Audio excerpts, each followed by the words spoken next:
今天呢是第35届祈愿法会正行第4天，也是波多瓦大师所写的修心序语第4天的课程。首先呢，我要问候这个国师迦禅仁波切和明咒仁波切为主的上师祖古，还有堪布善知识，还有各寺院的僧众、尼众，还有来自世界各地的各位法友们。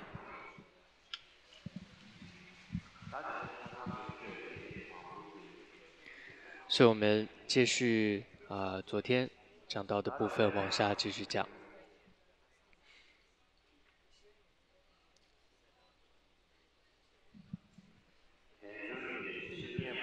所以以下是内文。其实任何人仅仅是修持此生性德暇满传这一句就够了，但却无人领会。很多修行人想要的其实不是佛法，而是人间的福报而已。这是极为错误的观念，但却毫无警觉，真是值得怜悯。如果不消除对于此生的执着，你会因为担心老年后的痛苦而吝于布施、持守戒律，需要做到无欲，但也会因为害怕年老的痛苦而引申出贪欲，因此不断除此生的贪欲，资粮也就无法圆满。因此这句话我要重复说3次：断舍此生贪执极为重要。万法的重点就在这里，一切轮孽的分际也需要从这里开始，就近安乐的基础也需要从这里建立。一切过患也从这里被斩断，一切喜乐的基础从此建立。断除此生的妄念是最重要的，不断除是不可能有任何机会成就佛果的，这是造成一切痛苦的原因。因此要尽一切力量去断除这个对于此生的贪着。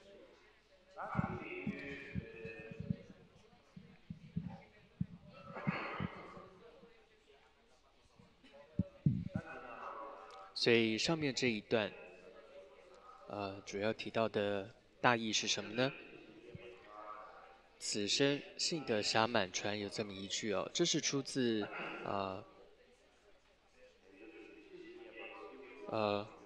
入菩萨行论的一段话，就是暇满难得的人生很难得，我们现在已经得到了。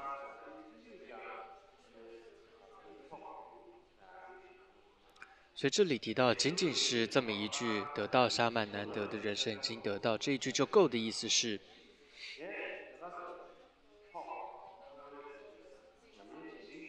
对于一个修行人来说，光是这一句就够了。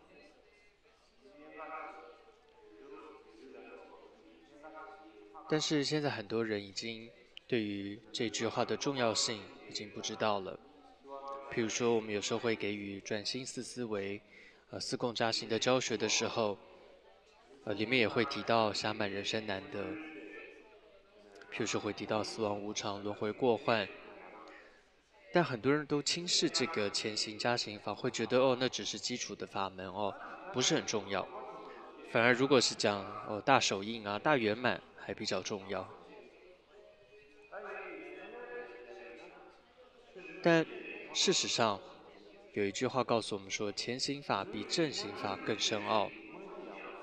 如果没有一个稳固的前行基础，事实上，你所修的正行法也很难对于你的自心有比较大的利益，就很难会有很大的利益的。所以我们在噶当祖师过去的教言当中，有这么一句话说：哦，死亡无常想未生，密集金刚法，密集金刚非生法。若生死亡无常想，三句归一一生奥。这个意思是说，如果我们的内心没有升起的前行的这个死亡无常，事实上密集金刚法也不是深奥的法。这并不是说这个法本身不深奥，而是站在了修行者的这角度而言，这个法门对于他来说就不一定有帮助，也不一定是深奥的法。所以意思是说，如果一个行者自己没有好好的修持加行、四供加行、四维无常这些基础没有的话，就算是深奥的法，对他也不会有太大的利益。但如果他心中有了死亡无常的观念的话，三句皈依文对他来说也就是甚深的法门，也会产生利益。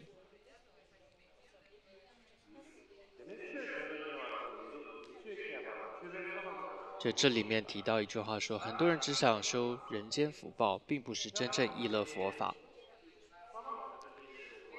所以这里提到很多修行者只想着是福报，而不是佛法。这里的福报指的是什么？是说人间的福报，是指比如说人世间的这种荣华富贵啊这些福报。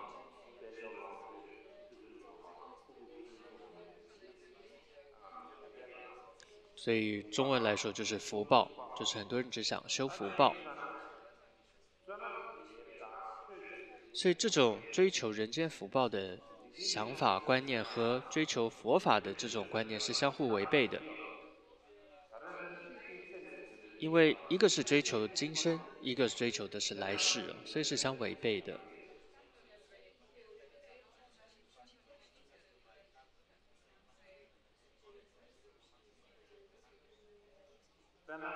举例来说，如果有一个人行者，他的心中是带有着一种要追求今生的荣华富贵的这种很强烈的一种贪着。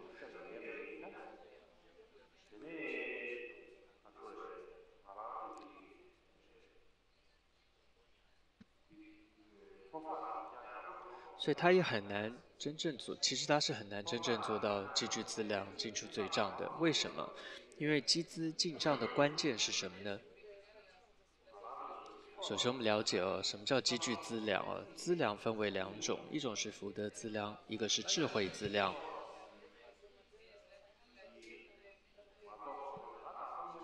首先是福德资粮圆满，智慧资粮才能圆满。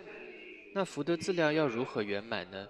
它的要点就是要舍弃世间八法什么意思叫舍弃世间八法？就是舍弃对于今生或者说人世间各种荣华富贵的这种贪着，要舍弃。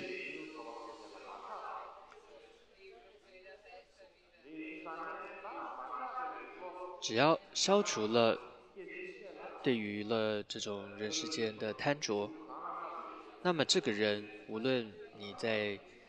论他在学习10种波罗蜜就各种的修持，他都能够自在无碍的学习。所以在内文当中，你会看到他说，因为舍弃对于此生贪着是这么重要，所以波多瓦大师说我要说3次：舍弃此生的贪着，舍弃此生的贪着，舍弃此生的贪着。所以总而言之，万法的重点在哪里？就是这一点，就是要舍弃对于此生的贪着。一切轮回涅槃的分际，也是在有没有舍弃对于此生的贪着。还有人间的福报和出世间修持的差别，也就在这里。还有就近安乐的基础，也从这里开始，也从这里建立。所以，如果幸运的话，一切的过患也因此被斩断，也因为你舍弃此生的贪着而斩断而一切的喜乐的基础，也是因为这一个对于舍弃此生的贪着而建立。所以你看到波多瓦大师他自己说，他在深思熟虑之后，他就说，如果不舍弃此生的贪着，不可能成为一个好的修行者的。如果你愿意舍弃此生，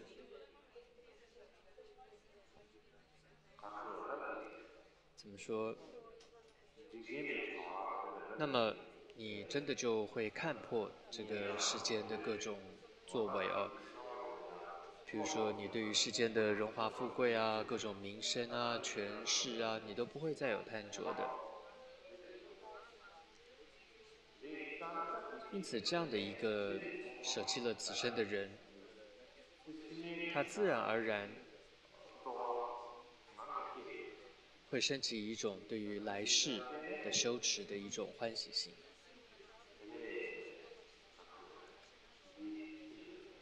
因此，真的舍弃此生的贪着是非常非常重要的。这里也一再的强调这一点。接着回到内文，我们在没有学佛之前，对财物没有多少贪着，对亲友也比较平淡，对于工作和事情也不会太执着，甚至有些冷淡。但是学了佛之后，却将世间法当成了主要的目标，变得挑剔、吝啬，本身没什么能力，却爱说三道四，空口说白话，而且诅咒他人。不然就是成为四处通风报信的人。对于财富越来越精打细算，定定无人能够达成的过高标准，修的是佛法，想的却是致富，做的都是不该做的事情，这都是因为没有意念死亡而造成的。若能如法修行，所有的敌人也会对你升起怜悯之心，你也能够抓得住亲朋好友的心，诸佛菩萨也会加持你，而且能够圆满一切上师善知识的心意。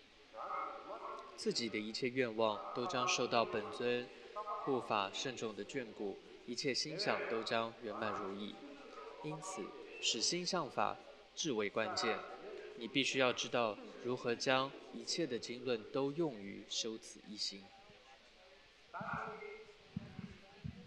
所以上面这一段的文字举个例子来说，比如说如果有两兄弟好了。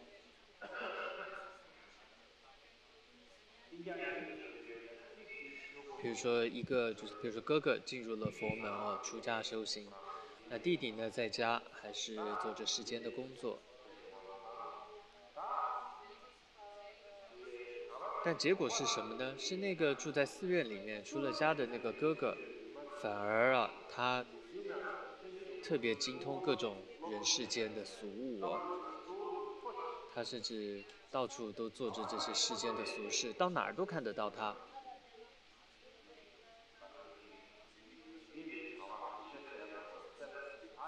他总是忙着各种琐事哦，比如说这个东西可以给，那个不可以给，这个人应该要送点礼啊，那个人不该送礼等等，反正你都看得到他在做各种这些世间的事情。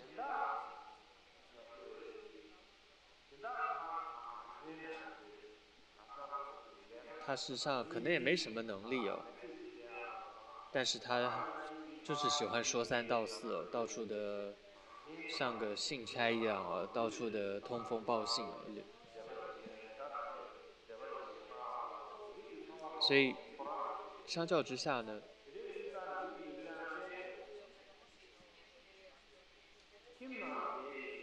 他好像比那个在家的弟弟还更世故，还更投入这种世间法，还更喜欢这个世间法。为什么这个出家哥哥会变成这样呢？就是因为没有意念死亡无常。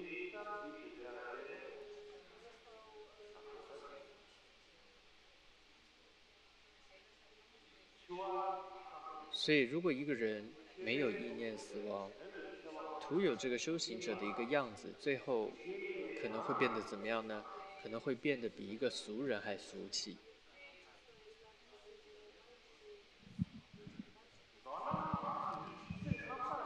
所以，总而言之，如果自己是好好修行、老实修行的人，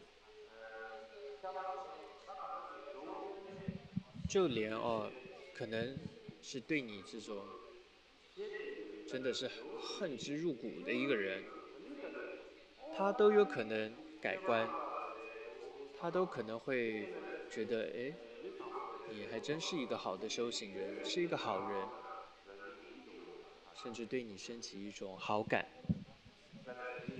例如密勒日巴大师，他就以他的修行感化他的亲人。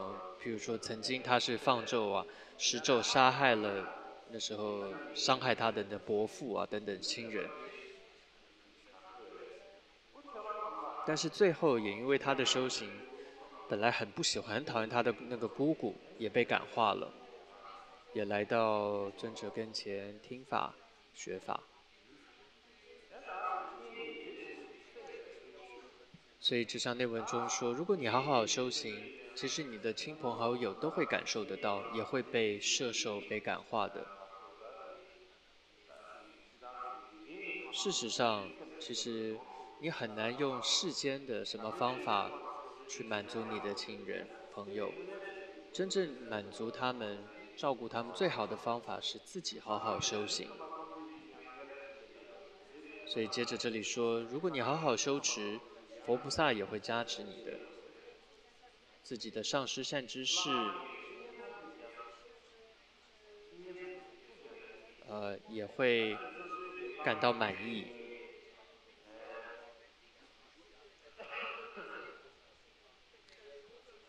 所以自己的上师善知识，都会对于你的修行这个弟子有好好在做修持，他们也会感到欢喜，感到满意的。还有自己的各种想要做的事情，也都会因为自己很好的修持、老实的修持，所以受到这种叫龙天护法或者本尊护法的这样的一种护持，而让我们的各种事业能够圆满成就。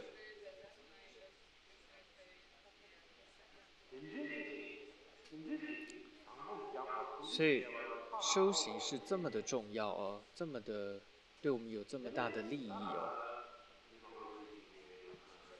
但是很多人甚至都不知道这个重点，所以这些徒有修行人的虚表虚名而已，然后做着都是世间的俗事，贪着着此生，都没有真正的相信佛法。那这都是因为没有思维死亡无常而会有的一种情况。所以总而言之，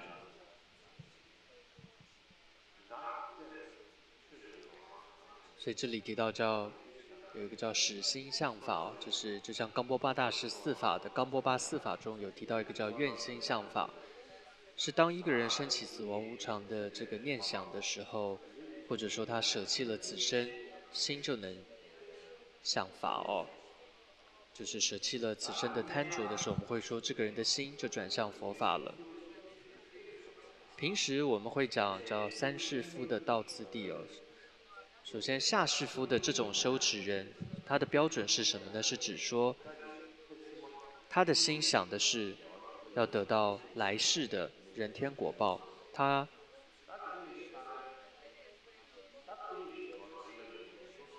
畏惧三恶道的痛苦，他希求的是来世的人天果报。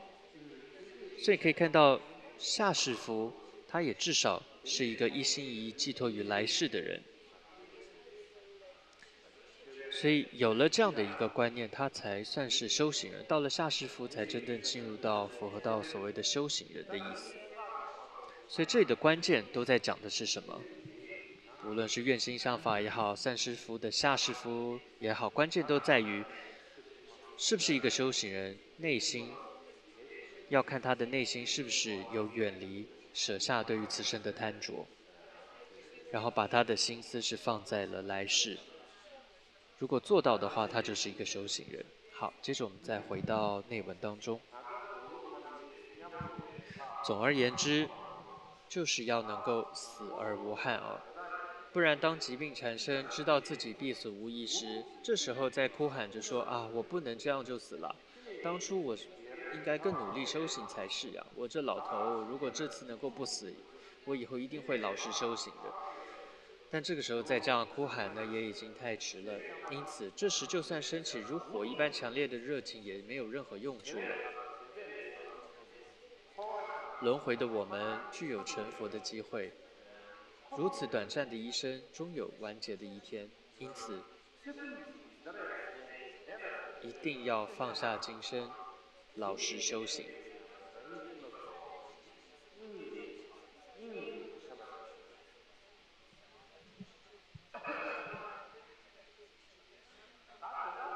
所以这一段很清楚告诉我们什么呢？就是说，我们都说要修行要修持要做到怎么样？就是要做到死而无憾。也就是你真的在临终那一刻，你会觉得啊，我这一生过得有意义，我没有浪费我的一生，所以你要能够死而无憾，不然就像这里说的，当疾病缠身，然后知道自己必死无疑的时候，才开始后悔。哎呀，当初啊，我就是应该更努力才是。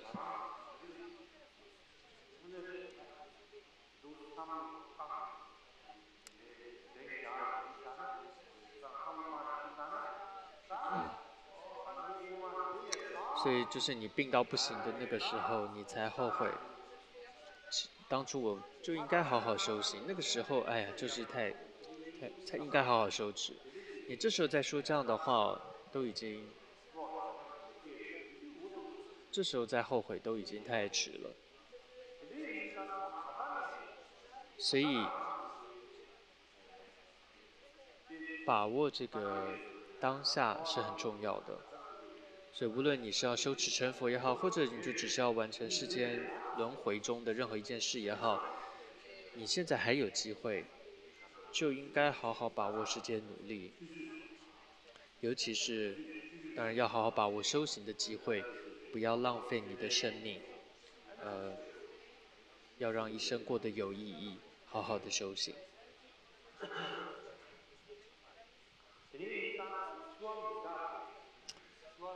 所以可以看到死亡无常，死亡无常这样的观念，一直在波多瓦大师教言当中我们会看到反复的出现。这也是因为大师他自己就一直把这个死亡无常当成他最主要的一个修持法门。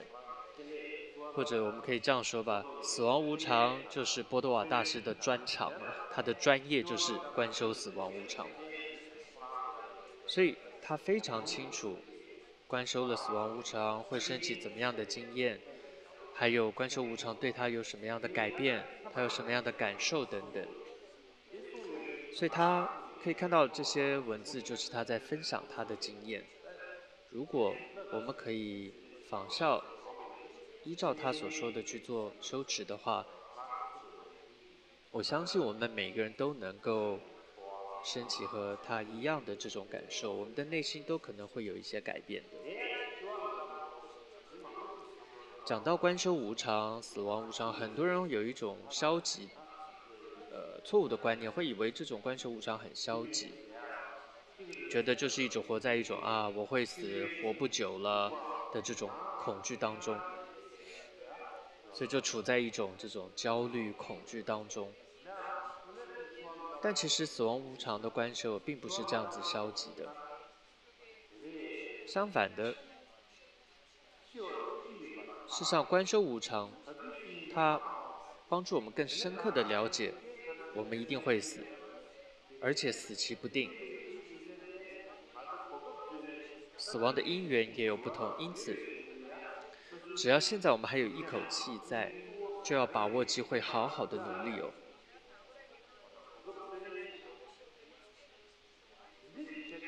所以，因为你越了解这个无常，所以你越会知道它不是消极的，它反而帮助你培养一种积极进取的心。不然，只是害怕死亡的话，动物其实也害怕死亡啊。所以，观修死亡不是为了让你害怕死亡，它是培养你一种积极把握当下的心。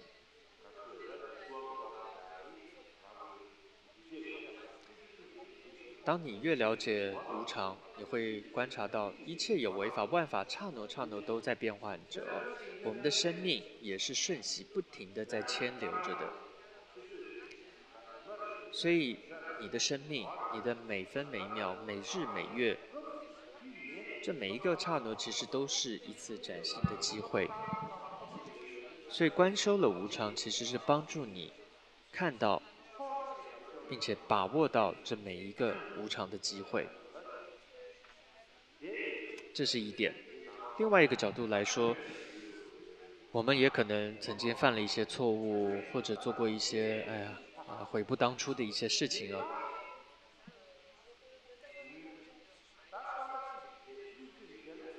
但是因为你对无常的一种观察，你知道每一秒每一秒都会是一种崭新的机会，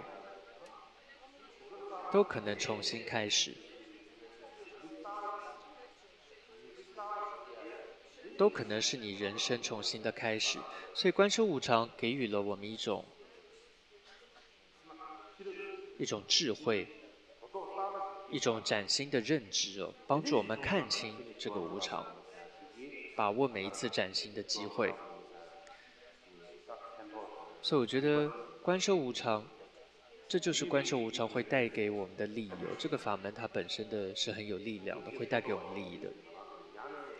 所以你看到波多瓦大师真的是一再一再的提醒这个观修死亡无常的重要性哦。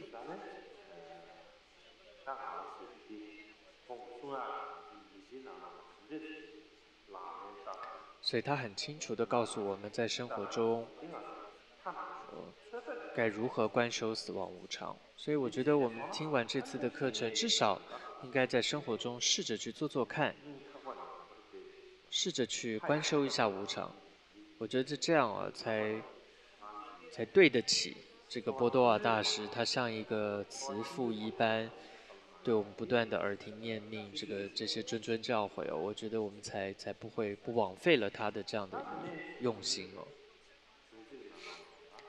接着内文当中一段话说，其他什么啊都帮不上忙了，所以我只好在这里自言自语吧。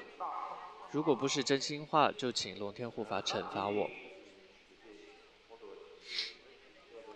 所以到这一句完整之后，就是整个波多瓦大师的修心序语了。所以最后这段话，其实你看到哦，一方面来说，波多瓦大师也认为修心序语很重要。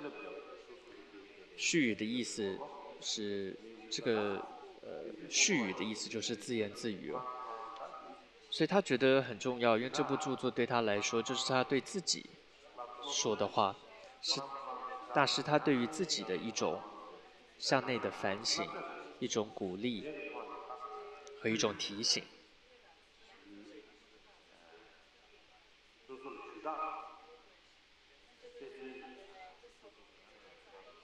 是一种他不断的透过序语自言自语对于自己的一种提醒。但另一个方面来说呢，他又觉得有一点无奈哦，因为他觉得好像也没什么人想听。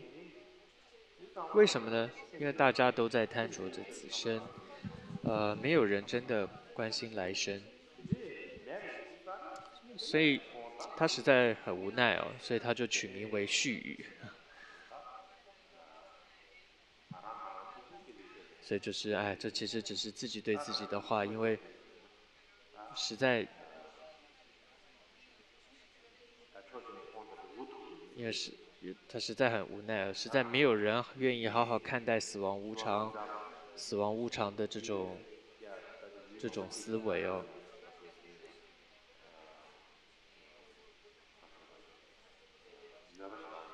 所以，所以其实从这个书名，你就可以看得出大师他的一种无奈和一种伤感。呃，有关这个修心序的作者，我以前在祥喇嘛的教言当中看到，在他的教言中也收录了这部修心序，而作者写的是谁呢？是祥喇嘛，不是波多瓦。但一般来说，普遍认为是波多瓦大师所写的。但是你看到在祥喇嘛有一个叫祥的喇嘛的教言中，却说是他写的。但我觉得这一点未来是需要再研究的。是什么原因会说是祥喇嘛所写的？这是要值得再研究的。我也并不是很清楚。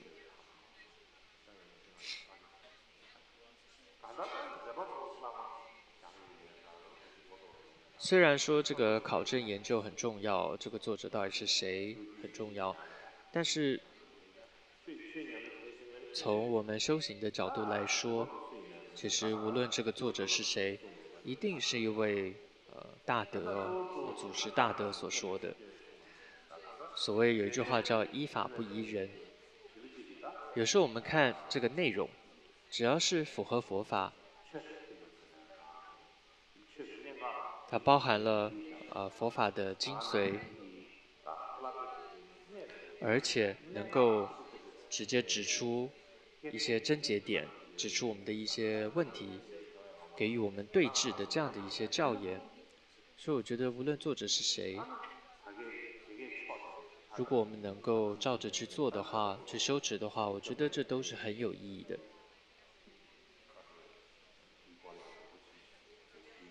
所以我这次并没有针对这个作者是谁多去讲解。总而言之，这次第35届祈愿法会哦，虽然我身在远方，但是还是透过现代的科技，能够讲完这部教研和各位结下了这一次深深的法缘，我感到很高兴。而且主要这次课程是因为，3、4年前开始哦，今年能够讲完圆满，我感到很高兴，觉得自己的一个责任也圆满了，也完成了。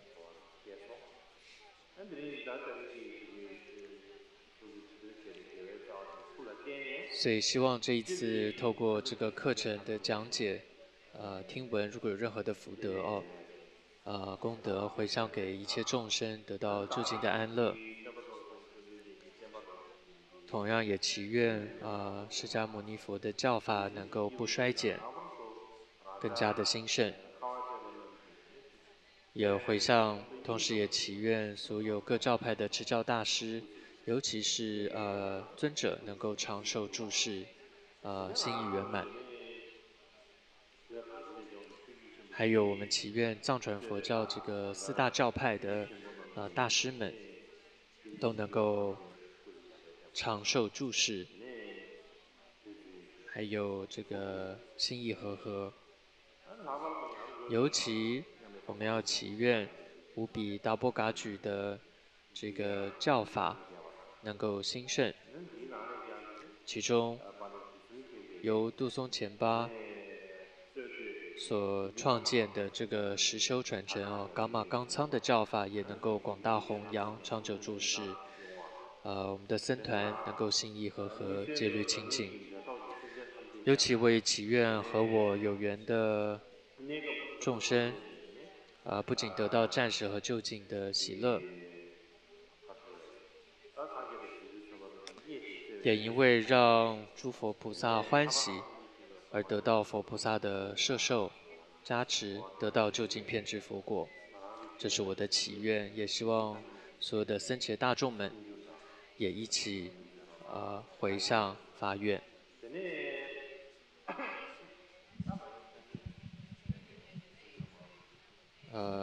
其实再过几天，祈愿法会最后一天，依照过去的传统，我会给予一个特别的开示，所以到时候会再说，这次就不多说。但最后我还是想要借此机会呢，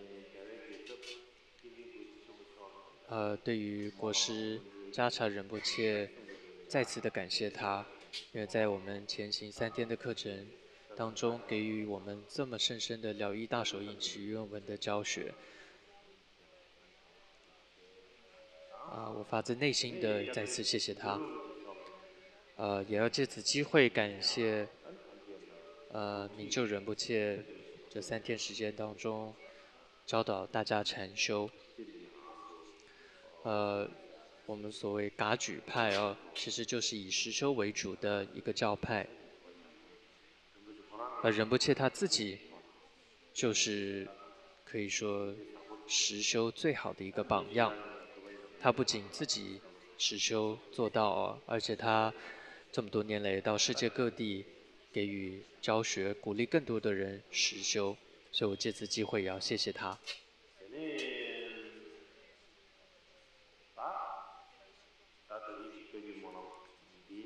那么最后我祈愿这一届的祈愿法会能够前善、中善、后善，